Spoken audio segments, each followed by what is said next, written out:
بسم الله الرحمن الرحيم ألم نشرح لك صدرك ووضعنا عنك وزرك الذي أنقض ظهرك ورفعنا لك ذكرك فإن مع العسر يسرا إن مع العسر يسرا فإذا فرغت فانصب وإلى ربك فارغب. அஸ்ஸலாமு அலைக்கும் வரஹ்மத்துல்லாஹி வபரகாத்துஹு. பேரன்பிற்குரிய சகோதர சகோதரிகளே, நிறைய சகோதரர்களுக்கு கூட இந்த ஹாமின் இப்ராஹிம் என்ற ஒருவர் இங்கு வந்து தமிழ் மொழியிலே பேசுவதே எதிர்த்தரப்பில் இருக்கக்கூடிய சகோதரர்கள் சொல்லி வைக்கக்கூடிய அந்த வாதங்கள் பொய் என நிரூபிப்பதற்கு முதல் சான்று. சென்ற வாரம் நம்முடைய மர்கஸிலே ஜும்மா உரையை முடித்துவிட்டு வெளியே வந்தபோது ஒரு சகோதரர் வந்து கேட்டார், உங்களுக்கு தமிழ்லாம் தெரியுமா? என்னங்க இப்படி கேட்கறீங்க, தமிழ்லாம் தெரியுமான்ட்டு? இல்ல, உங்களுக்கு தமிழ் பேசவும் எழுதவும் தெரியாது, ஹாமின் இப்ராஹிம் என்ற ஒரு பெயரை வைத்து பிஜே தான் கடிதத்தை எழுதி இருக்கின்றார் என்று எங்களுக்கு சொன்னார்கள் அப்படின்னு ஒருத்தர் வந்து கேட்கிறார். அப்படி என்றால் என்ன பிரச்சாரம் செய்து கொண்டிருக்கின்றார்கள், என்ன செய்தியை சொல்லிக் கொண்டிருக்கின்றார்கள் என்ற விஷயங்களை நீங்கள் விளங்கிக் கொள்ளலாம். இப்போது இந்த சகோதரர்கள் எல்லாம் குறிப்பாக நம்முடைய தமிழ்நாடு தௌஹீத் ஜமாத்தினுடைய முன்னாள் பொதுச் செயலாளர் எஸ்.எம். பாக்கர் அவர்கள் நீக்கப்பட்டதும், அவர்கள் நீக்கப்பட்ட அதே நேரத்தில் வேறு வேறு பிரச்சனைகள் காரணமாக நீக்கப்பட்ட சில முன்னாள் நிர்வாகிகளும் ஒரு தனி இயக்கம் கண்டிருக்கிறார்கள். இந்த தனி இயக்கத்தை அவர்கள் கண்டதற்கான காரணம் என்ன சொல்கின்றார்கள் என்றால், தமிழ்நாடு தௌஹீத் ஜமாத்தும் அதனுடைய செயல்பாடுகளும் சரியில்லாமல் போன காரணத்தினால், வீரியம் இல்லாமல் போன காரணத்தினால் தான் நாங்கள் ஒரு தனி இயக்கம் கண்டிருக்கின்றோம் என்று இன்று மேடைகளிலே அவர்கள் போடக்கூடிய கூட்டங்களிலே பேசி வருகின்றார்கள். முதல்ல இந்த விஷயம் உண்மையா என்று நீங்கள் யோசனை செய்து பார்க்க வேண்டும். அவங்க இந்த இயக்கத்தில் இருந்து கொண்டிருக்கக்கூடிய சூழ்நிலையில இந்த இயக்கம் இதனுடைய செயல்பாடுகள் சரியில்லை, இது வீரியம் இழந்து விட்டது என்ற காரணத்திற்காக நாங்கள் விலகி செல்கின்றோம் என்று விலகி சென்றுதான் புதிய இயக்கம் கண்டிருக்கிறார்களா? ஒரு 1.5-2 மாதங்களுக்குள்ளே நடந்த சம்பவங்களை எல்லாம் எப்படி மறைக்கிறார்கள், இருட்டடிப்பு செய்கின்றார்கள், பொய் பேசுகின்றார்கள் என்ற விஷயங்களை நீங்கள் விளங்கிக் கொள்ள வேண்டும். இவர்கள் எல்லாம் இந்த ஜமாத்தில் இருந்து ஒழுங்கு நடவடிக்கை எடுக்கப்பட்டு நீக்கப்பட்டிருக்கின்றார்கள் என்ற கருத்தை நீங்கள் உங்களுடைய உள்ளத்திலே பதிவு செய்து கொள்ள வேண்டும். அடுத்தபடியாக உணர்விலே வெளிவந்த என்னுடைய கடிதத்தை நீங்கள் பார்த்திருப்பீர்கள். அந்த கடிதத்திலே உள்ள விஷயங்களை ஒவ்வொன்றாக நான் உங்களுக்கு விளக்கி சொல்றேன். ஆதாரபூர்வமாகவும் அந்த விஷயங்களை உங்களுக்கு எடுத்து சொல்கிறேன். இது இப்ப என்ன கிளப்புறாங்க அப்படின்னு சொன்னா, தமிழ்நாட்டில் இவ்வளவு மாநில நிர்வாகிகள் இருக்கையில, இத்தனை மாவட்டங்களுடைய நிர்வாகிகள் இருக்கையில, இவர்களுக்கெல்லாம் தெரியாத சில விஷயங்கள் ஹாமின் இப்ராஹிமுக்கு எப்படி தெரிந்தது? இவங்க நோட்டீஸ் போடுறாங்க, பேசுறாங்க, கேட்கிறாங்க, இவங்களுக்கெல்லாம் தெரியாத இந்த விஷயம் வெளிநாட்டில் இருக்கக்கூடிய இவருக்கு எப்படி தெரிந்தது என்று ஒரு கேள்வி வைக்கிறாங்க. இந்த கேள்விக்கு பதில் இருக்கு. இந்த இவர் இரண்டாவது என்ன சொல்றாங்க, இவருக்கு கடிதத்தை பிஜே எழுதி கொடுத்தார், சம்சுல்வா ரஹ்மானி எழுதி கொடுத்தார், இவர் கையெழுத்து போட்டு தான் இந்த கடிதத்தை அனுப்பி இருக்கிறார் என்று அடுத்தாப்புல ஒரு குற்றச்சாட்டு வைக்கிறாங்க. இதை கேட்கக்கூடிய மக்கள் எல்லாம் முதல்ல என்ன செய்யறாங்கடா, இந்த ஆமா அவர் எழுதி கொடுத்திருப்பாரோ, அங்க இருக்கிற அவருக்கு எப்படி தெரியும், அங்க இருக்கிற இவருக்கு எப்படி தெரியும் என்று இப்படித்தான் இந்த விஷயத்தை மக்கள் சிந்திக்கின்றார்களே ஒழிய, இப்ப பிரச்சனை இதா? கடிதத்தை யார் எழுதினாங்கிறதா பிரச்சனை? கடிதத்தை ஹாமின் இப்ராஹிம் எழுதல ஒரு புறம்போக்கு எழுதியிருக்கட்டும், கடிதத்தில் உள்ள விஷயம் உண்மையா பொய்யாங்கிறது இப்ப பிரச்சனையா? கடிதத்தில் வச்சிருக்கக்கூடிய குற்றச்சாட்டுகளை ஏற்றுக்கொள்கிறீர்களா மறுக்கிறீர்களா பிரச்சனையா? கடிதம் யார் எழுதினாங்கிறது இப்ப சப்ஜெக்டா? இதை நீங்க யோசனை பண்ணி பார்க்கணும். கடிதம் யார் எழுதினாங்கிறது தான் சப்ஜெக்ட் அப்படின்னு சொன்னா அந்த சப்ஜெக்ட தனியா பேசுவோம். கடிதத்தில் இருக்கக்கூடிய விஷயங்களை நீங்கள் ஏற்றுக்கொள்கிறீர்களா மறுக்கிறீர்களா என்ற அடிப்படைக்கு வந்தால் தான் இந்த விஷயத்துல வந்து உண்மையை கண்டறிய முடியும். அப்ப மக்களும் என்ன செய்யணும், மக்களை என்ன நினைக்கிறாங்க அப்படின்னு சொன்னா, ஒரு மாசத்துல நம்ம திருப்பி அடிச்சோம்டா, வேற மாதிரி பேசணும்டா, மக்கள் அதை மறந்து விட்டு அதை எல்லாம் ஏற்றுக்கொள்வார்கள் என்று நினைக்கிறார்கள். முதல்ல ஒரு விஷயத்தை நீங்க புரிஞ்சுக்கிறேன்னு, தமிழ்நாடு தௌஹீத் ஜமாத்தை பொறுத்தவரையிலோ என்னை பொறுத்தவரையிலோ இப்படி யாரும் ஒரு தனிப்பட்ட ஆளையோ ஒரு தனிப்பட்ட கூட்டத்தையோ விமர்சித்து பேசுவது, அவங்கள பத்திய வண்டவளங்களை வெளிக்கொண்டு வருவது எல்லாம் நம்முடைய சுபாவமும் இல்லை, அது நமக்கு தேவையும் இல்லை. ஏன் இப்ப இந்த நிகழ்ச்சிக்கு தள்ளப்பட்டிருக்கின்றோம் என்று சொன்னால், இதே இடத்துல ஒரு 2 வாரத்துக்கு முன்னால் ஒரு கூட்டம் போட்டு அந்த கூட்டத்தில் என்ன பேசுறாங்க, இந்த இயக்கம் சரியில்லாதனால நாங்க வந்துட்டோம்ங்கறாங்க. அந்த கடிதத்தை அதிலே விநியோகம் பண்றாங்க. வேற அவங்களுடைய மொட்டை நோட்டீஸ்ல ஒரு வேற பேர் இல்லாம அவங்களுடைய கூட்டம் முடிஞ்ச உடனே விநியோகம் பண்றாங்க. என்ன விநியோகம் பண்றாங்கன்னா, இந்த கடிதம் ஆமீன் இப்ராஹிம்ங்கிறவர் சொந்தமா எழுதல, இந்த கடிதத்தை யாரோ அவருக்கு எழுதி கொடுத்திருக்காங்க இப்படின்னு சொல்லி விநியோகம் பண்றாங்க. இந்த காரணங்களினால் முதலாவதாக தமிழ்நாடு தௌஹீத் ஜமாத்தை பொறுத்தவரையில இந்த பிரச்சனையை பகிரங்க அறைகூலாக உணர்வு மூலமாக விட்டது. இந்த பகிரங்க அறைகூல் வந்தவொடனே என்ன செஞ்சாங்க அப்படின்னு கேட்டா, நாங்க இனிமே ஒண்ணுமெல்லாம் செய்யற மாதிரி இல்ல, நாங்க பாட்டுக்கு எங்க வேலையை பார்த்துக்கிட்டு, நாங்க பாட்டுக்கு எங்களுடைய தாவாவை பார்த்துக்கிட்டு, சமுதாய பணிகளை பார்த்துக்கிட்டு ஒதுங்கிடலாம் இருக்கிறோம், எந்த விஷயத்தையும் பேசுற மாதிரி இல்ல அப்படின்னு சொன்னாங்களா? சொன்னாங்க. சொன்ன உடனே பதிலுக்கு நம்ம என்ன செஞ்சோம் கேட்டா, ரொம்ப நல்லதா போச்சு, இதுங்களே பேச மாட்டாங்கன்னு சொன்னா நம்ம ஏன் திருப்பி பேசணும்?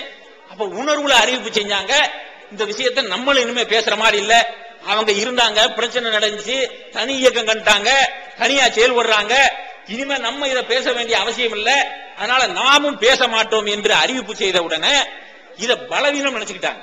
இந்த காரியத்தை பலவீனம் நினைத்துக் கொண்ட காரணத்தினால் உண்மைக்கு புறம்பான விஷயங்களை மக்கள் மன்றங்கள்ல மக்களை கூட்டி வைக்க ஆரம்பிச்ச காரணத்தினாலதான் நாம இந்த விஷயத்திற்கு விளக்கம் சொல்ல வேண்டிய, நாம இந்த விஷயத்தை விளக்கி சொல்ல வேண்டிய ஒரு நிர்பந்தமான சூழ்நிலைக்கு தள்ளப்பட்டிருக்கின்றோம் என்பதை நீங்க விளங்கிக்கிறோம். இவ்வளவு பேரை கூட்டி வேற ஏதோ விஷயங்களை பேசாம, இப்ப தேர்தல் இருக்கு அதையெல்லாம் பேசாம, நீங்க யாராவது தனிப்பட்ட ஆட்களை நபர்களை பற்றி பேசுகின்றீர்கள் என்று சொன்னால் அப்படிங்கிற கேள்வியை பொதுவாக மக்கள் மத்தியில் கலப்புறாங்க. அது மட்டும் இல்ல, இப்படி தனிப்பட்ட ஆளை பேசுறது ஃபசாத் இல்லையா, இதெல்லாம் பேசலாமா என்றும் கூட இன்றைக்கு மெசேஜ்.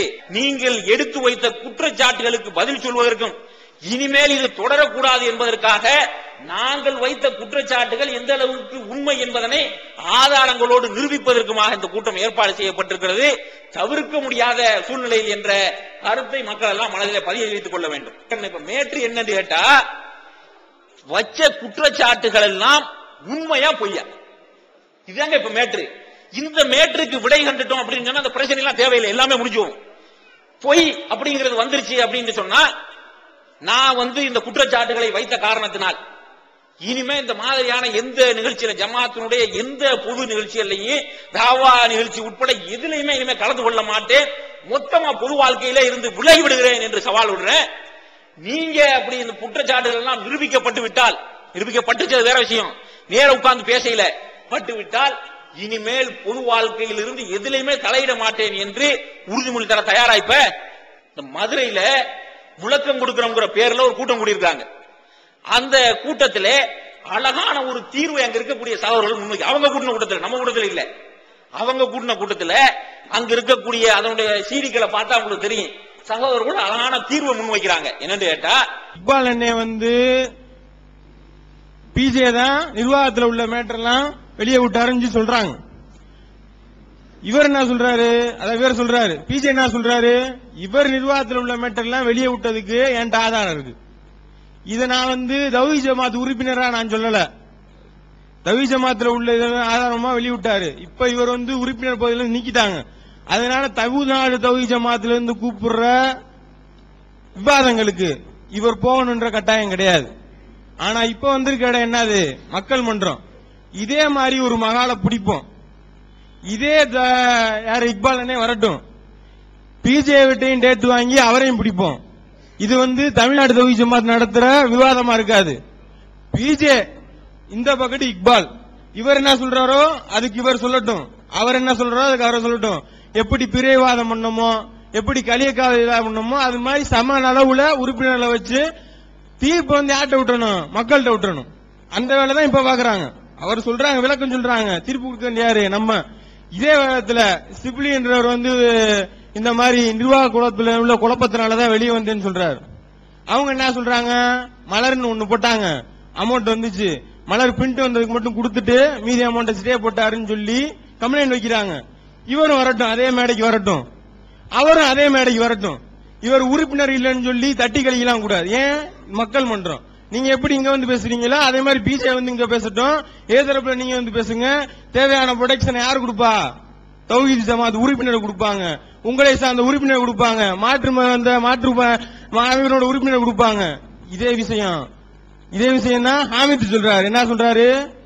அவர் சொல்றாரு களியக்காவிலே உள்ள குர்சித்பானு இவரோட கள்ளக்காதலின்னு சொல்றாரு.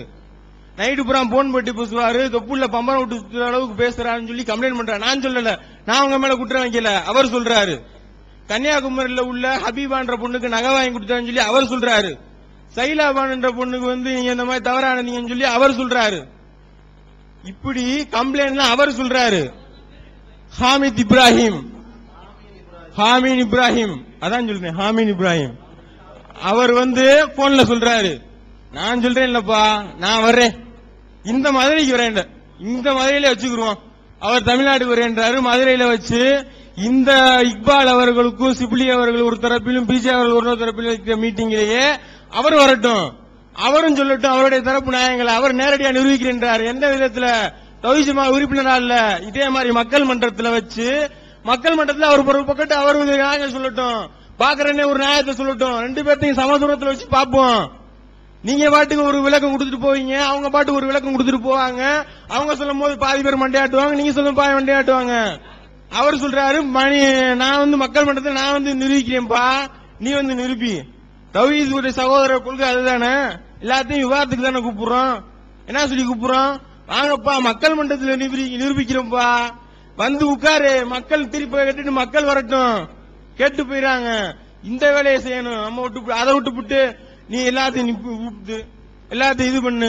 நீங்க மக்கள் மன்றத்தை நிரூபிச்சிட்டீங்கன்னா நாங்க சொல்லுவோம், தௌஹீத் ஜமாத்துடைய தலைமை நிர்வாகிகளை பூரா கலைக்க சொல்லி தௌஹீத் ஜமாத் உறுப்பினர்கள் சொல்லுவோம். அதே மாதிரி உறுப்பினர்கள் தௌஹீத் ஜமாத்துக்கு பாக்குற தலைவராக்குவோம். பாக்குற தலைவராக்கி ஹக்குடைய பக்கத்தை நம்ம நின்று ஹக்கா சொல்லுவோம். சொல்கின்ற ஆளுக்கு மதிப்பு கிடையாது, சொல்கின்ற மேட்டருக்கு மதிப்பு, குர்ஆனுக்கு மதிப்பு, ஹதீஸுக்கு மதிப்பு. நீங்க இந்த விஷயத்துக்கு உட்பட்டு மக்கள் மன்றத்துக்கு வந்தீங்கன்னா உங்களை போலவே நாங்களும் உங்க பின்னாடி நிற்போம். எவ்வளவு பேர் அல்லாஹ் சொன்னாங்களோ அதே மாதிரி இவ்வளவு பேர் அல்லாஹ் சொன்னாங்களோ எல்லாரும் ஒரு தரப்பினருக்கு போவோம். எது நடந்தா இந்த விவாதம் சொல்லிட்டாரு. இன்றைக்கே நீ ஒப்புக்கொண்டீங்கன்னா இன்றைக்கே பேப்பர்ல ப்ரூஃபா கையெழுத்து போட்டுக்குவோம். பிஜே டேட் தர்ற அன்னைக்கு ஹாமித் இப்ராஹிம் கூப்பிடுவோம். இதே மண்டத்தை நாங்க பிடிக்கிறோம். நாங்க எங்க செலவுல பிடிக்கிறோம். தௌஹீத் ஜமாத் அண்ணன் பிடிக்க வேணாம், நாங்க எங்க செலவுல பிடிக்கிறோம். நாங்க பிடிச்சி நைட்டு 1 மணி 2 மணி வரைக்கும் அனுமதி வாங்கி நாங்க நடத்துறோம். டைம் அது குறிக்கப்படவே இல்ல. ஒரு நாள் 2 நாள் ஒரு வாரம் போட்டும் 10 நாள் போட்டும் தொடர்ந்து ஒரு முட்டுப்புள்ளி வச்சுட்டு கலைவோம். இதுதான் என்னுடைய கேள்வி. நீங்க வந்து தனியா பேசிட்டு போயிருக்கீங்க, இதுதான் சொல்றாங்க. அவங்க வந்து தனியா பேசிட்டு போயிருவாங்க. நாங்க மக்கள் எல்லாம் என்ன கேனையங்களா குழம்பு போய் நிக்கிறதுக்கு நாங்க அவங்களையும் கூப்பிடுறோம். நீங்களும் வாங்க, ஒரு இடத்துல உட்கார்ந்து நீதிபதிலாம் வேணாம், நீதிபதிலாம் தேவையில்லை, ஒரு இடத்துல உட்காருவோம். உங்க மேல உள்ள குற்றச்சாட்டு அவங்க சொல்லட்டும், அவங்க மேல குற்றச்சாட்டு இருந்தா நீங்க சொல்லுங்க, நீங்க சொல்றத அவங்க மறுக்கட்டும், அவங்க சொல்றத நீங்க மறுங்க. நாங்க மக்கள் ஒரு முடிவு செஞ்சுக்கிறோம். அழகான ஒரு அழைப்பு இல்லையா? இந்த அழைப்புக்கு ஏன் நீங்க வரமாட்டேன் என்று இந்த பருந்த கண்ட கோழி குஞ்சு ஓடுற மாதிரி ஏன் ஓடுறீங்க? எதுக்கு விரண்டு ஓடுறீங்க? உண்மை இருந்தா, சத்தியம் இருந்தால் ஓட வேண்டிய அவசியம் என்ன இருக்கு? அப்ப இதுல இருந்தே நீங்க விளங்கிக்கிறணும். உண்மை இல்ல, முழுக்க முழுக்க திரிபுவாதங்களும், முழுக்க முழுக்க புரட்டும், முழுக்க முழுக்க 2 மாசத்துல நடந்த விஷயத்தை தலைகீழ போட்டு எழுச்சி இயக்கம் காண வந்திருக்கிறோம் பேச்சுக்கள் எல்லாம் சத்தியத்தை, உண்மைய, தன் மேல் உள்ள குற்றச்சாட்டுகளை, அவமானங்களை, கேவலங்களை மக்களிடமிருந்து மறக்கடிக்க செய்ய வேண்டும் என்பதற்காக விளையாடப்படும் பித்தலாட்டம் விளையாட்டுங்கிறத மக்கள் எல்லாம் நினைவில் வைத்துக் கொள்ள வேண்டும். இப்ப குற்றச்சாட்டுகள் அந்த பட்டியலுக்கு கொடுத்த பட்டியலுக்கு நம்ம வருவோம். குற்றச்சாட்டுகளாக சில விஷயங்களை சொல்லி இருக்கு. இப்ப குறிப்பா சொன்னோம் அப்படின்னு கேட்டா சீடி வித்தீங்க அப்படின்னு சொல்லப்பட்டிருக்கு. சீடியை வந்து 35 ரூபாய்க்கு 20 ரூபாய்க்கு எல்லாரும் வித்த சீடியை நீங்க 50 ரூபாய்க்கு வித்தீங்க, நாங்க கொடுத்த பிரஷர்ல அதை 35 ரூபாய் மனசு இல்லாம குறைச்சிய அப்படின்னு சொல்லப்பட்டிருக்கு. இஸ்லாம் ஒரு இனிய மார்க்கத்துக்கு கேமரா கொண்டு போறதுக்கு வந்து மக்கள் மத்தியில வந்து நீங்க நிறைய கேமரா கொண்டு போவதற்காக நிறைய வசூல் பண்ணீங்க இப்படிங்கிற செய்தியை இப்படிங்கிற ஒரு குற்றச்சாட்டை நம்ம வைக்கிறோம். இந்த குற்றச்சாட்டுகளை எல்லாம் முன்னிறுத்தி இதுக்கே நிறைய நேரம் பதில் சொல்றாங்க. ஒரு விஷயத்தை நல்லா விளங்கிக்கிறேன்னு, இது இந்த கடிதத்தை பொறுத்த வரைக்கும் மொட்டை நோட்டீஸ் போட்டு நம்ம வெளியிடல. மொட்டை நோட்டீஸ் போட்டு யார்ட்டையும் கொடுக்கல. அல்லாஹ்வுக்கு அஞ்சி ஒரு தனிப்பட்ட நபருக்கு அந்த செய்தியை கொண்டு போய் சேர்க்க வேண்டும் என்பதற்காக, அவர் திருந்துவதற்கு ஒரு வாய்ப்பை ஏற்படுத்தி கொடுக்கணும், இப்படி பேசிக்கிட்டே இருக்கக்கூடாது என்பதற்காக, இந்த ஜமாத் அதே நேரத்தில் ஒரு தனிநபருடைய நடவடிக்கையால் பாதிக்கப்பட்டு விடக்கூடாது என்பதற்காக ஒரு தனிநபருக்கு எழுதப்பட்ட கடிதமா, இது மொட்டை நோட்டீஸா வெளியிடப்பட்ட கடிதமா? ஒரு நேரடியாக அவருடைய குற்றங்குறைகளை எல்லாம் சுட்டிக்காட்டி எழுதப்பட்ட கடிதம். அப்ப இதுல உள்ள இந்த சில்லற விவகாரங்கள் சிடி இஸ்லாமிய மார்க்கத்துக்கு கேமரா கொடுத்ததுக்கெல்லாம் பெருசா விளக்கம் சொல்றாங்க. அதுக்கு இஸ்லாமிய மார்க்க கேமரா கொண்டு வந்ததுக்கு காசு கூட வாங்கணும்னு சொல்லிட்டு போட்டுருக்காங்க. காசு கூட வாங்கணும் ப்ரோக்ராம்ல காட்டுறாங்க, சிடி எடுத்து போடுறாங்க, காசு கூட வாங்கணும், நீ சொல்லு காசு கூட வாங்கணும், 2500 ரூபாய் வாங்கினாங்க, 3000 ரூபாய் வாங்கினாங்க. இப்படி இங்க உள்ள ஆளுக்கு சில பேர் சொல்றாங்க. இப்ப நம்மளுக்கு முடியும்ல, காசு கேட்டு 15000 ரூபாய் கேட்டு 20000 ரூபாய் கேட்டு 25000 ரூபாய் கேட்டு கரெக்டா பண்ண பிரச்சனை ஒண்ணு கிளையில எல்லாம் கூட்டு வரவா? அதையும் சொல்லல. அப்ப ரெண்டு நடந்திருக்கு, அதுல உள்ள சூழ்நிலைகளை விளக்கி சொல்லியிருக்கணும். என்ன சொல்றிய, அவருக்கு கொடுக்கல, 2000 ரூபாய் 3000 ரூபாய்க்கு எல்லாரும் கொடுக்குற மாதிரி ஒரு தோரணையை ஏற்படுத்துறாங்க. நிறைய விஷயங்களா சொல்லிக்கிட்டே வரணும். இப்படிலாம் உங்களால 2004 வருஷத்திலிருந்து இப்ப வரைக்கும் இந்த ஜமாத் ஆரம்பிக்கப்பட்டதுல இருந்து இப்ப வரைக்கும் உங்களால ஒரு குற்றச்சாட்டு வர்றது, அந்த குற்றச்சாட்டுகளுக்கு நாங்கள் பதில் சொல்றது, நாங்க போய் இப்படி மேடையில பேசுற இடங்கள்ல எல்லாம் மக்கள் வெளிநாடுகள் எல்லாம் கடுமையா கேள்வி கேட்பாங்க. இந்த கேள்விகளுக்கு பதில் சொல்ல கால சவட்டிக்கு நிக்கிறேன்னு சொல்லுவாங்களா, அந்த மாதிரி கேவலப்பட்டு நிக்கிறது உங்களுக்காக நாங்க நிக்கணுங்கிற அவசியமா? அதனால ஒண்ணு இந்த மாதிரி வரக்கூடிய விஷயங்களை எல்லாம் நிறுத்துங்க. இல்லைன்னு சொன்னா நீங்க வசம் உதவி போயிருங்க. ஜமாத்தை பாதுகாக்க வேண்டும் என்ற ஒரு நோக்கமே தவிர வேற எந்த நோக்கமும் இல்லை இந்த விஷயத்தினுடைய என்னுடைய தலையீட்டுக்கு. ஜமாத்தினுடைய பாதுகாப்பு மட்டும்தான் நோக்கமே ஒழிய வேற எந்த தனியாலையும் பழிவாங்கணும், வேற எந்த தனியாலையும் வீழ்த்தணும், எந்த தனியால் வளர்ச்சியும் பிடிக்கல என்ற நோக்கமும் இல்ல, எந்த பின்னணியும் இருக்கவே முடியாது. இப்ப இந்த குற்றச்சாட்டுகளை எல்லாம் நாம சொல்ல இல்ல, இந்த குற்றச்சாட்டுகளை மறுக்காம, இந்த குற்றச்சாட்டுகளை ஆமா இல்லைன்னு சொல்லாம இப்ப என்ன வகையான வாதங்களை வைக்கிறாங்க அப்படின்னு சொன்னா, குற்றச்சாட்டுகளை சொல்லும் போது குற்றச்சாட்டு தானே மறுக்கணும். கடிதம் எழுதி கொடுக்கல என்ன பேச்சு? கடிதம் அவருக்கு வேற ஆள் எழுதி கொடுத்தாங்கடா, கடிதத்தை எங்கே இருந்து எழுதி வாங்கி போட்டுருக்காருன்னா என்ன பேச்சு? இவருக்கு தமிழ் தெரியாருந்தா என்ன பேச்சு?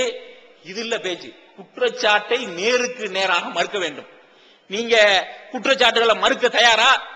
பொது இடத்துல இந்த மாதிரி மக்களை வச்சு நீங்களும் உட்கார்ந்து நம்மளும் உட்கார்ந்து வாதிப்போமா? அந்த குற்றச்சாட்டு எல்லாம் மறுக்க தயாரா? இப்ப பட்டியல் போட்டு சொல்லிட்டே போனாரு, இதுல வச்சிருக்க குற்றச்சாட்டுகள் அந்த குற்றச்சாட்டுகள் தான். இப்ப நம்ம அழைக்கிறதுக்கு முன்னாலேயே அவங்க ஆரம்பிச்சிருக்கக்கூடிய அந்த இயக்கத்துல கட்சியில பொதுச் செயலாளராக இருக்கக்கூடிய அந்த சகோதரரே உண்மையாளர், அவருக்கு அரபியிலையும் பேர் உண்மையாளர் வச்சிருக்கு, ஸ்டீக்னு பேர் வச்சிருக்கு. உண்மை பேசுறாரு, உண்மை உண்மை உண்மைன்றே சொல்றாரு. என்ன சொல்றாரு? அவர் கேட்கிறாரு, இந்த பட்டியல்ல எழுதியிருக்கிற குற்றச்சாட்டுகளை எல்லாம் நிரூபிக்கிறதுக்கு ஹாமின் இப்ராஹிம்ங்கிற ஆள் எதுக்குங்க? 9 கூட பஸ்ல போனேன், உண்மைதான். 10 மணி நேரம் 10 மணி நேரம் 12 மணி நேரம் போனது உண்மை. சொல்லவே முடியாது. ஒண்ணு, அந்த பெண்ணு பொம்பளை கையை காவல் தனியா பார்க்கத்தான் செஞ்சேன், பொய் சொல்லவே முடியாது, உண்மைதான் சொல்ல முடியும். அது மாற்றுக்கிறது கிடையாது. வேற இன்னொரு விவகாரம் என்ன, இந்த பொம்பளை வந்துட்டு நாய வச்சு கேட்டா சந்திச்சுட்டு போனாங்கிறத மறுக்கவே முடியாது. இப்ப இந்த 5 சீடி பாருங்க நீங்க எல்லாரும். அவர் கேட்கிறாரு, ஹாமின் இப்ராஹிம்ங்கிற ஆள் எதுக்கு இந்த குற்றச்சாட்டு எல்லாம் நிரூபிக்கிறதுக்கு? நாம தானங்க சாட்சி எல்லாரும். இதைத்தான் நாம எல்லா விஷயத்தையும் நிர்வாகக்குள்ள ஏற்கனவே கூப்பிட்டு விசாரிச்சு தீர்ப்புலாம் நிறைய சொல்லி கொடுக்கிறோம், கண்டிச்சிருக்கிறோம், தண்டிச்சிருக்கிறோம். அவர் எதுக்கு? நம்ம தானே இதுக்கெல்லாம் சாட்சிகள் அப்படின்னு சொல்றாங்க. வெளியே வந்தோன்னு என்ன பேசுறாங்க அப்படின்னு கேட்டீங்கன்னா, டிஎன்டிஜே வீடியோ விசன், டிஎன்டிஜேவின் மார்க்க விளக்க குறுந்தகடுகள் PJ Shamsulluha, MI Sulaiman, MS Sulaiman, Althafi மற்றும் மார்க்க அறிஞர்களின் உரைகள் அடங்கிய சீடிகள் வெறும் ₹20 மட்டுமே. கடந்த ரமலானில் சகோதரர் பிஜே அவர்கள் ஆற்றிய இஸ்லாம் கூறும் பொருளியல் தொடர் சொற்பொழிவு கிட்டத்தட்ட 27 மணி நேர நிகழ்ச்சி 3 டிவிடிகளில் விலை ₹100 மட்டும். மொத்த விற்பனையாளர்களுக்கு கழிவுகள் உண்டு. கிடைக்கும் இடம் டிஎன்டிஜே வீடியோ விசன், நம்பர் 30, அரண்மனைக்காரன் தெரு, மண்ணடி, சென்னை 1. வெளியே வந்தோன்னு என்ன பேசுறாங்க அப்படின்னு கேட்டீங்கன்னா, ஆதாரங்களை கொண்டு வர தயாரா? உங்க பூச்சியலாளர் தானங்க சொல்லியிருக்காரு, எல்லாம் ஆதாரத்தோட பேசப்பட்டிருக்கு, நிரூபிக்கப்பட்டிருக்கு, உண்மை குற்றச்சாட்டு வந்திருக்கிறது, அது உண்மை இது உண்மை என்று பட்டியல் போட்டு சொல்றாரு. அப்புறம் மறுபடியும் நிரூபிங்க அப்படின்னு சொன்னா மக்கள் பண்றதுக்கு இது வெளியில வரையில தன்னை தூய்மையானவனாக காட்டணுங்கிற நோக்கமே தவிர வேற ஒண்ணும் இல்ல. ஏற்கனவே நீங்க பஸ்ல ஒரு பெண்ணோடு சேர்ந்து பயணம் செய்தீர்கள் என்ற காரணத்திற்காக ஜமாத்து உங்களுக்கு தண்டனை தந்துருந்துச்சு, அதை ஏத்துக்கிறீங்களா மறுக்கிறீங்களா? நம்ம கேட்கிறோம். இப்ப இதுல இருக்கக்கூடிய எல்லாமே அவதூறு, அடுக்கடுக்கா அவதூறுகளை எழுதியிருக்கிறார், முழுவதும் குற்றச்சாட்டு வைக்கிறார். இப்படின்னு சொன்னா இப்படி உள்ளங்கை நெல்லிக்கனி மாதிரி இந்த குற்றச்சாட்டு உங்கள் மேல் வந்ததா? ஜமாத்து விசாரிச்சதா? தண்டனை தந்து டெம்பரவரியா விலக்கி வச்சிருந்தாங்களே, அதை ஏத்துக்கிறீங்களா மறுக்கிறீங்களா? அந்த சம்பவத்திலே அந்த பெண்ணை அவங்களுடைய ஊரில் இருந்து பஸ்ல பஸ் ஸ்டாண்ட்ல இறங்க சொல்லி சொன்னீங்கல, அதை மறுக்கிறீங்களா ஏத்துக்கிறீங்களா? பஸ் ஸ்டாண்ட்ல இருந்து இங்கே மதரசாவிற்கு அழைத்து வர செய்வதற்கு உங்களுடைய சொந்த கார் அனுப்புறீங்களே, அதை ஏத்துக்கிறீங்களா மறுக்கிறீங்களா? மதரசாவில 3 மாச கோர்ஸ்ல தான் சேர்ந்து படிக்க வேண்டும் என்பது விதியாக இருந்தும் கூட 3 நாளைக்கு தங்க வைக்குமாறு அங்கிருந்த நிர்வாகிகளை நிர்பந்திச்சீங்களே, அதை ஏத்துக்கிறீங்களா மறுக்கிறீங்களா? அந்த தங்கி இருந்த காலகட்டத்திலே அவங்களுக்கு பட்டுப்புடவை எடுத்து கொடுப்பதற்கு 3000 ரூபாய் அங்கிருந்த நிர்வாகியிடம் கொடுத்தீங்களே, அதை ஏத்துக்கிறீங்களா மறுக்கிறீங்களா? பின்னர் நீங்களே ஏற்பாடு செய்து திரும்பி ஊருக்கு 2 பேரும் சேர்ந்து போவதற்கு டிக்கெட் ரிசர்வ் பண்ண சொன்னீங்களே, அதை ஏத்துக்கிறீங்களா மறுக்கிறீங்களா? டிக்கெட் ரிசர்வ் பண்ணி வச்சுக்கிட்டு அந்த ஊருக்கு போறதுக்கான அந்த நேரத்தில் போயாச்சு. ஊருக்கு அந்த இரவு முழுவதும் 2 பேரும் 10 மணி நேரம் பஸ்ல சேர்ந்து பயணம் செஞ்சீல, அதை ஒப்புக்கொள்றீங்களா மறுக்கிறீங்களா? 10 மணி நேரம் பயணம் செஞ்சு நீங்க போகும்போது வழியிலே அந்த இடத்துல அந்த சாப்பிடுற இடத்துல இந்த சகோதரர் சொன்னாரா, கடிதம் அவர் பாக்குறாரு, பார்த்து போய் கேட்கிறாரு, நீங்க தானே எஸ்எம் பாக்குறது அவரு சொல்றாரு, வளவளத்து அப்படி வளவளத்து போயிட்டாரு. பார்த்தவங்க 2 பேரும் உட்கார்ந்து சாப்பிட்டுக்கிட்டு இருக்காங்க. இது பார்த்தாரு, உங்கள்ட்ட கேட்டாரு, இதெல்லாம் ஏத்துக்கிறீங்களா? இதெல்லாம் மறுக்கணும். நீங்க நம்ம பொதுமக்கள் முன்னால இந்த சபையில இப்படி உட்காரணும், இப்படி எல்லாரும் இருக்கணும், நான் கேட்கணும், நீங்க மறுக்கணும், சாட்சியில கொண்டு வந்து நிப்பாட்டணும். அப்படி இருந்து அல்லா மேல சத்தியம் போட மாதிரி தான் பொதுமக்கள் நீங்க முடிவு செஞ்சுக்கிறீங்க. இதை பின்னால் நிர்வாக குழுவுக்கு வந்த நேரத்தில் நீங்க என்ன சொன்னீங்க? நிர்வாக குழுவுக்கு இது வந்த நேரத்தில் நிர்வாக குழுல என்ன வாக்குமூலம் கொடுத்தீங்க? முதல்ல அது அவங்க டிக்கெட் எடுத்துட்டாங்க, யாரோ எனக்கு தெரியாது, அவங்க டிக்கெட் எடுத்துட்டாங்க, அவங்க வண்டியில உட்காந்துட்டாங்க, நான் உட்காந்துட்டேன். நான் முதல்ல வேணாம்னு தான் சொன்னேன். யாரோ உட்கார போறாங்க, நீங்க உட்கார்ந்தா என்ன சார் சொன்னா தெரியாது மாதிரி இப்படி நீங்க வாக்குமூலம் கொடுத்தீங்களா முதல் நிர்வாகத்தில்? இல்லையா? பின்னர் ஆதாரங்களோடு சுட்டி காட்டப்பட்ட போது ஏத்துக்கிட்டீங்களா இல்லையா? முழுசு மறுக்கணும். இதை எல்லாவற்றையும் ஒன்னா நாம சொல்லுவோம். இந்த சம்பவங்களை முழுவதுமாக மறுக்க வேண்டும்.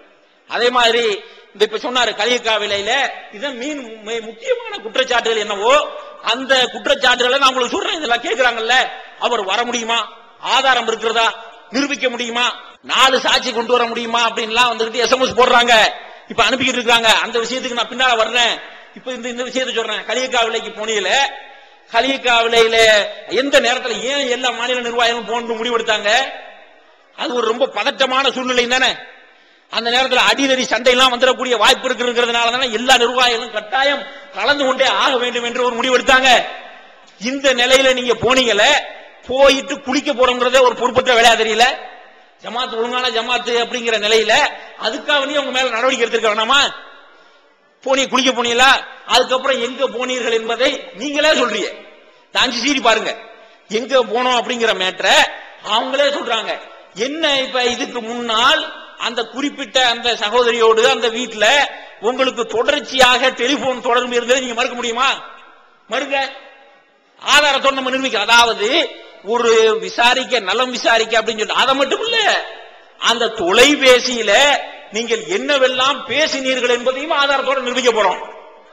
தொலைபேசியில நீங்க அந்த சகோதரிகிட்ட தொடர்பு கொண்டு அதற்கு முன்னால் அவங்கள்ட்ட என்னென்ன பேசுனீங்க எல்லாம், அவங்க ஒரு பொதுச் செயலாளரா ஒரு பெரிய பேச்சாளராக இருக்கிற ஆளு என்கிட்ட இப்படிலாம் பேசுறாருன்னு பெருமையாக தோழியரிடம் சொல்லிக் கொண்டதை எல்லாம் ஆதாரங்களோடு நிரூபிப்போம். இதை நீங்க மறுக்கிறதுக்கு தயாரா? என்ன புலமுடிய பொதுமக்களை பார்த்து, மக்களை பார்த்து, மக்கள் சில விஷயங்களை சுருக்குன காலத்தில் மறந்துடுவார்கள் என்ற அந்த மறதியை சாதகமாக பயன்படுத்தி இன்னைக்கு போய் நீங்க ஒண்ணுமே செய்யாத மாதிரியே, ஜமாத் உங்களுக்கு அநியாயம் பண்ணிட்ட மாதிரியே, ஜமாத் உங்களுக்கு துரோகம் விளைச்சிட்ட மாதிரியே மக்கள்கிட்டையும் மற்றவர்களையும் புலம்பி திரிகிறீர்களே, என்ன புலம்புறீங்க? இவைகளை எல்லாம் நீங்கள் மறுக்க வேண்டும். இதெல்லாம் ஏன் பழைய விஷயம்? இதுதான் பழைய விஷயம், இதுதான் பழைய விஷயம். புது விஷயங்களை நீங்க வச்சா தானே புதுசு வரும்போதுதான் பழசு பிரச்சனையாகும். ஒரு கடையில ஒருத்தர் வேலை பார்க்கறான், உதாரணத்துக்கு வேலை பார்க்கக்கூடியவன் முதல் அன்னைக்கு ஒரு 10,000 ரூபாய் திருடிட்டான். சரி இப்பதான் வந்திருக்கான், திருடிட்டான், பாவம் போயிட்டு போனா, டே இப்பெல்லாம் திருடக்கூடாது, காசை வாங்கிட்டு மன்னிச்சு விட்டாங்க. மறுபடியும் ஒரு மாசம் கழிச்சு இன்னொரு 5000 ரூபாய் திருடிட்டான். அப்பவும் காசை திருப்பி வாங்கிட்டு மன்னிச்சு விட்டாங்க கடைக்காரங்க.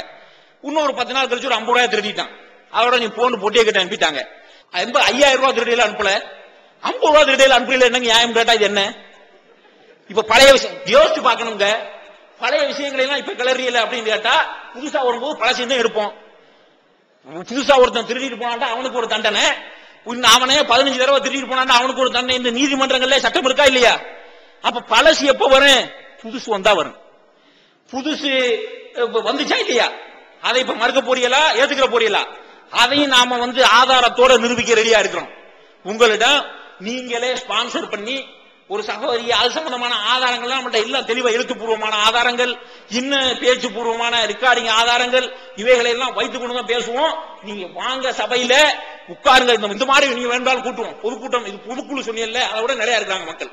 பொதுக்குழுல பேசணும் சொன்னீங்கல்ல, பொதுக்குழுவை விட நிறைய இருக்காங்க. இனிமே எப்படி பேசணும் கேட்டா, இனி தனியாளு அன்னைக்கு ஒரு 4 மாசத்துக்கு முன்னால நவம்பர்ல கடிதம் முறையில ஹாமின் இப்ராஹிம்ங்கிற ஒரு ஆளு, நீங்க எஸ்எம் பாக்குற ஒரு நிர்வாகி ஒரு ஆளு, 2 பேரும் இவரோட ஜமாத்துக்கு கீழே உள்ள ஆளுங்க, 2 பேரையும் ஜமாத்து நிர்வாகம் விசாரிக்க முடிவெடுக்கும். அது அன்னைக்கு நிலை.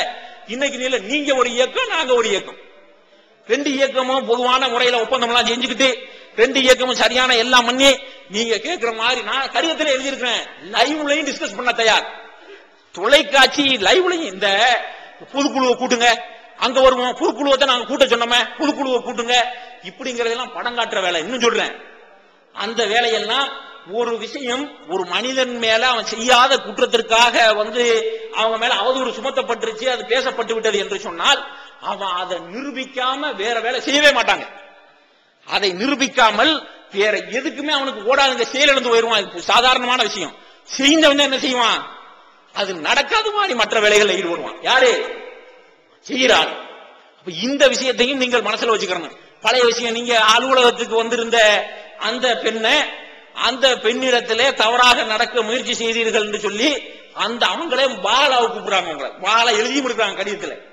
நான் சொல்வது பொய்யாக இருந்தால் என்னுடைய குடும்பத்தார் மீது என் மீது அல்லாஹ்வுடைய சாபம் உண்டாகட்டு, அவர் நான் அலுவலகத்துக்கு போனேன் என்ற தவறான முறையில நடந்து கொள்ள முயற்சி செஞ்சார் என்று அவதூறுண்டா என்னங்க? முதல்ல அவதூறுண்டா ஏயும் பியும் ஒரு இடத்துல பார்த்துட்டு சி சொல்றது அவதூறு.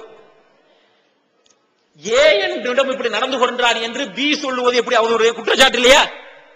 அவதூறு அவதூறு பேச, அவதூறுக்கும் குற்றச்சாட்டுக்கும் உள்ள வித்தியாசத்தை விளங்க. நீங்க விளங்காத காரணத்தினாலதான் 1.5 மாசத்துக்கு ஒரு முன்னால நடந்ததெல்லாம் இன்னைக்கு பொய்யா பேசுறாங்க, திருப்பி மாத்தி பேசுறாங்க, பிரட்டி அடிக்கிறாங்க. எது விளங்காத காரணத்தினால? அவதூறு. அவதூறுண்டா என்ன? நாங்களா சொல்றோம்? உங்க குற்றத்துல சம்பந்தப்பட்ட நேரடி சாட்சியம் சொல்ற ஆள் தானே கடிதம் எழுதுறாங்க எங்களுக்கு. வெளிநாட்டுல இருக்கிற உங்களுக்கு எப்படி இங்க எல்லாம் அது எப்படி தெரியும் வர்றேன். இப்ப அதெல்லாம் சொல்றேன். அது இல்ல மேற்றுங்கிறதுனால நான் இப்ப விஷயத்தை விளக்கிட்டு இருக்கிறேன். மேற்று அது கிடையாது. மேற்று குற்றம் சாட்டு இருக்கிறது. இந்த குற்றச்சாட்டை மறுக்கிறீங்களா ஏத்துக்கிறீங்களா? ஏத்துக்கிறேன் அப்படின்னு சொன்னா போயிருங்க, முடிஞ்சு. மறுக்கிறேன் அப்படின்னு சொன்னா ஆதாரங்களோட நிரூபிக்கிறோம் வாங்க. இதுதான் மேற்று. இந்த திசை திருப்புற வேலைகள் எல்லாம் கூட்டம் போடுறது, தக்லீஃப் பண்றாங்க சொல்றது, எழுதி கொடுத்தாங்க சொல்றது, இவருக்கு தமிழ் தெரியாதுன்னு சொல்றது, தமிழ் எழுதவும் பேசவும் தெரியாதுன்னு சொல்றது எல்லாம் அது எல்லாம் திசை திருப்புவதற்காக ஜோடிக்கப்படுகின்ற வார்த்தை ஜாலங்கள், வெத்து பேச்சுங்கிறத மக்கள் ஞாபகத்தில் வச்சுக்கிறேன்னு. இது இல்ல மேற்று. அப்ப அந்த பெண்ணிடம் அப்படி நடந்து கொண்டீங்களா? அவங்களை அதற்கு பின்னால் நீங்க ஆளு வச்சு மிரட்டினீங்களா இல்லையா? இதை ஏத்துக்கிறீங்களா மறுக்கிறீங்களா? ஆளு வச்சு மிரட்டி அதற்கு பின்னால் பணம் எவ்வளவு வேண்டாலும் தர்ற நீ வாங்கிக்கிட்டு எந்த செய்தியும் வெளியே சொல்லக்கூடாது என்று சொன்னீர்களா இல்லையா? அந்த பெண்ணிடத்துல நீ என்னோட மேல ரொம்ப உயிரா இருப்ப அப்படின்ட்டு எனக்கு ஒரு இடத்துல இருந்து தகவல் வந்த காரணத்தினாலதான் நான் இப்படி உன்ட்ட நடந்துகிட்டேன், அதனால நீ போய் பெருசாக்குற, அப்படி தெரிஞ்சா உன்ட்ட சுட்டிருக்கவே மாட்டேன் இப்படின்னு பேசுனீங்களா இல்லையா? ஆதாரம் பேசணும். இந்த கடிதத்தை யாரு எழுதினார் என்று தடைய விடையில் ஆய்வுக்கு அனுப்புவோம். நீ மறுத்தியல்ல எல்லா ஆய்வும் செய்ய தயாரா இருக்கிறவங்க இப்ப தடையவியல் ஆய்வுக்கு அனுப்பி இந்த விஷயங்களை நீங்கள் ஏற்றுக்கொள்கிறீர்களா மறுக்கிறீர்களா? இந்த குற்றச்சாட்டு வந்த உடனே ஜமாத்து கேட்குமா கேட்காதா? இப்படி பாலியல் ரீதியிலான பாலியல் சம்பந்தமான குற்றச்சாட்டுகள் 2004 இருந்து இப்போ வரை இந்த ஜமாத் ஆரம்பிக்கப்பட்டதுல இருந்து உங்களை விட்டுட்டு வேற யார் மேலேயாவது வந்திருக்கான்னு நீங்க யோசனை பண்ணி பார்க்க வேணாமாங்கிறத நம்ம கேள்வி. அந்த கேள்வியா கடிதத்தை படிச்ச உடனே, கடிதத்தை படிச்சுட்டு என்ன சொல்றாரு அப்படின்னா, கடிதத்தை படிச்ச உடனே நான் அவருக்கு போன் அடிச்சேன். நீங்க சீரியல பார்த்தா சொல்லுவாங்க, பார்த்தவங்களுக்கு தான் தெரியும். போன் அடிச்சேன் அடிச்சுக்கிட்டே இருக்கிற, எடுக்கவே இல்லை, பொய். எந்த 2 அறியப்பட்ட நம்பர் இருக்கு, 2 நம்பர் இருக்குல்லங்க, சம்பந்தப்பட்ட எங்களுக்கு தொடர்பு இருக்குல்ல, நிர்வாக ரீதியிலான தொடர்புகள் இருக்கு. அந்த நம்பர்ல இருந்து எனக்கு எந்த காலம் வரல. சம்பந்தப்பட்ட எந்த பேர்ல இருந்து வழக்கமா எந்த நம்பர்ல இருந்து வருமோ அந்த நம்பர்ல இருந்து ஒரு காலம் வரல. அது மட்டும் இல்ல, இது இப்படி நேர் மாற்றமா நான் தான் போன் பண்றேன். நான் தான் அங்க இருக்கக்கூடிய ஒரு முன்னாள் அபுதாபியினுடைய மண்டலத்தின் நிர்வாகியாக இருந்த சகோதரி யூசுப் அலி என்பவரை துணைக்கு வைத்துக் கொண்டு நம்ம இவ்வளவு க்ளோஸா இருந்த ஆள்க, அவர் சொல்றாருல, இந்த சீரிய பாத்தீங்கன்னா அதுல சொல்றாரு, நானும் அவரும் ரொம்ப நெருக்கமான ஆள்க, நாங்க 2 பேரும் சேர்ந்து நிறைய இடத்துக்கு பயணம்லாம் பண்ணிருக்கிறோம், நாங்க ரொம்ப தனியா ரொம்ப நேரம்லாம் இருந்திருக்கிறோம் என்று அவரை நேரடியா சொல்லிருக்கலாம்ல எல்லாம் கேட்கிறாரு. இதெல்லாம் உங்களுக்கு விட்டு வைக்கப்படுற இது இல்ல மேட்ரு. இப்பவும் சொல்றேன், குற்றச்சாட்டு உண்மையா பொய்யாங்கிறது மேட்ரு. மகளிருக்கு வழிகாட்டும் மாத இதழ் தீன்குல பெண்மணி. முஸ்லிம் பெண்களுக்கான இல்லற கடமைகள், மருத்துவ பகுதி, சிறுவர் பகுதி, திருமண தகவல் பகுதி, ஹதீஸ் திறனாய்வு போட்டி மற்றும் பல சுவையான அம்சங்களுடன் வெளிவரும் முஸ்லிம் பெண்களுக்கான முழுமையான மாத இதழ் தீன்குல பெண்மணி. ஆண்டு சந்தா உள்நாடு ரூபாய் 100, வெளிநாடு ரூபாய் 650, தனி இதழ் ரூபாய் 9. உங்கள் MODDகளை எடுத்து அனுப்ப வேண்டிய முகவரி தீன்குல பெண்மணி, நம்பர் 30, அரண்மனைக்காரன் தெரு, மண்ணடி, சென்னை 1. இதெல்லாம் இதுவும் கூட திசை திருப்பு பதில் நான் சொல்றேன். ஆனா இது இல்ல மேட்ரு, குற்றச்சாட்டு உண்மையா பொய்யாங்கிறத மேட்ரு. இது நல்லா நீங்க கடைசி வரை ஞாபகத்திலே வச்சுக்கிறேன் அப்படின்னு சொல்றாருல. இப்ப நாங்க போன் அடிக்கிறோம், வச்சு போன் அடிச்சோம்னா என்னுடைய நம்பர்ல இருந்து 6 முறை போன் அடிக்கிறோம், 5-6 முறை இருக்கு, எடுக்கவே இல்லை. அப்ப அவர் தான் சொல்றாரு, என் நம்பர்ல இருந்து போட்டு பாப்போங்க அப்படின்னு சொல்லி அவரை சாட்சியை கொண்டு வருவேன். சாட்சியில நீங்க அப்படிலாம் இல்ல அப்படின்னு இந்த வழக்கமா சிலுப்புற மாதிரி சிலுப்பி விட்டா பாலம் இருந்தாலும் பண்ணுவோம். அந்த அதுக்கு ரெடியா இருக்கிறோம். போன் பண்ண உடனே அவர் நம்பர்ல இருந்து போட்ட உடனே போன் எடுத்துட்டார். எடுத்த உடனே அவர் சொல்றாரு, நான் இந்த ஹாமீது இப்ராஹிம் இருக்கிறவங்கள்ட்ட சில விஷயங்களை பேச வேண்டியது இருக்கு, நான் பிஸியா இருக்கேன், அங்க இருந்து ஆள் வந்திருக்கு, இங்க இருந்து ஆள் வந்திருக்கு, ஒரு 20 நிமிஷம் வச்சு பேசுங்க, அப்புறம் பேசுவோமே. அப்படின்னா என்ன அர்த்தம்? தவிர்க்கிறது என்ற அர்த்தமா இல்லையா? அப்ப என்ன விளைவிக்கிறது இல்ல. அப்ப போனு நீங்க பண்ணணும்னு சொல்றீங்க, இல்ல நான் தான் பண்ண, நீங்க எடுக்கல இல்ல, காதே கொடுக்கல, அதுக்கு கேட்கறதுக்கு பேசுறதுக்கு ரெடியா இல்ல அப்படிங்கறதான் அதுல இருந்து நாங்கள் விளக்கமாக பெற முடிந்தது. அப்புறம் அங்க போன என்ற கேட்கவே இல்லை அப்படின்னு சொன்னாங்கல்ல. இதெல்லாம் சில விஷயங்களை நீங்களே கண்டுபிடிச்சு கேட்கலாம். சிந்திக்காத காரணத்தினால சுத்தி விடுறதுக்காக ஆட்களை இருட்டடிப்பு செய்யறதுக்காக வைக்கப்படுற வாதம் இதெல்லாம். மக்கள் இது யோசிக்க மாட்டாங்கிற காரணத்தினால இப்ப புதுசா நம்ம எதையும் வைக்கிறோம். கடிதம் எழுதுறனே, இந்த கடிதத்தில் உள்ள விஷயம்லாம் அவரை என்ன பார்த்துட்டு வந்ததுக்கு அந்த 1 மாசத்துக்கு முன்னால் நடந்ததா? 2004 இருந்து அதற்கு பின்னால் உள்ள காலகட்டத்தில் நடந்த விஷயமா இல்லையா? எல்லாம் இந்த விஷயம் எல்லாம் நிர்வாக குழுவிலே வைத்து பேசி முடிவு செய்யப்பட்டிருக்கிறது என்று அவங்க கட்சியில முக்கிய பொறுப்புல இருக்கிற ஒருத்தரை சொல்றாரா இல்லையா? அப்ப இந்த பேசி முடித்த விஷயம் எனக்கு தெரியுமா தெரியாதா? நிர்வாக குழுவில வச்சு கேட்கிறாங்களே, இதோட சேர்ந்த இந்த விஷயம் வந்துருச்சு, இவருக்கு எப்படி தெரியும் அங்க இருக்கிற ஆளுக்கு? கேட்டா, நான் கடந்த 3.5 ஆண்டுகளாக 4 ஆண்டுகளாக மாநில நிர்வாகத்தில் நடக்கக்கூடிய விஷயங்களை நீங்க நிர்வாக பொறுப்புல இருக்கையில ஒவ்வொரு விஷயமா ஆலோசனை பண்றதுக்கு நீங்க எத்தனை முறை எனக்கு போன் பண்ணிருக்கீங்க, கருத்து கேட்டிருக்கிறீங்க, இந்த மாதிரி மசோதா நடக்க போகுதுங்கிறத தகவல் சொல்லி இருக்கிறீங்க. மற்ற மாநில நிர்வாகிகள் எத்தனை முறை கருத்து கேட்டிருக்காங்க, இன்னென்ன பிரச்சனை நடக்கிறதுங்கிறத மாநில நிர்வாகிங்கிற முறையில வெளிநாட்டிலே, மண்டலங்களிலே, கிளைகளிலே அங்க இருக்கக்கூடிய தலைவர்களுக்கு ஜமாத்தினுடைய நிர்வாகம் மாநில நிர்வாகிகள் ஒரு நிர்வாகிங்கிற அந்தஸ்தை கொடுத்திருக்கு. அதனால மாநில நிர்வாகத்தில் நடக்கக்கூடிய எல்லா விஷயங்களும் அவர்களுக்கு உடனுக்குடனே தெரியப்படுத்துவது என்று முடிவெடுத்திருக்காங்க. இந்த விஷயத்துல நீங்க எத்தனை விஷயங்கள் எங்களுக்கு தெரியப்படுத்திருக்கீங்க? இப்ப இன்னைக்கு அவருக்கு எப்படி தெரியும்? இங்க உள்ள ஆளுகள் எல்லாம் அவருக்கு எப்படி தெரியும்டா? இப்படித்தான் தெரியும். நீங்களே நிறைய விஷயத்தை சொல்லியிருக்கிறீங்க, அதை வேற மாதிரியும் சொல்லியிருக்கிறீங்க, விஷயங்களை சொல்லியிருக்கிறீங்க. மற்ற நிர்வாகத்தில் உள்ளவங்க நிறைய விஷயங்களை சொல்லியிருக்காங்க, இப்படித்தான் அந்த விஷயங்கள்லாம் தெரியும். வேற என்ன வரி வந்தா தெரியும்? இதெல்லாம் இந்த மாதிரி தெரியும். இது தெரியுங்கிறது மேட்டரே இல்ல.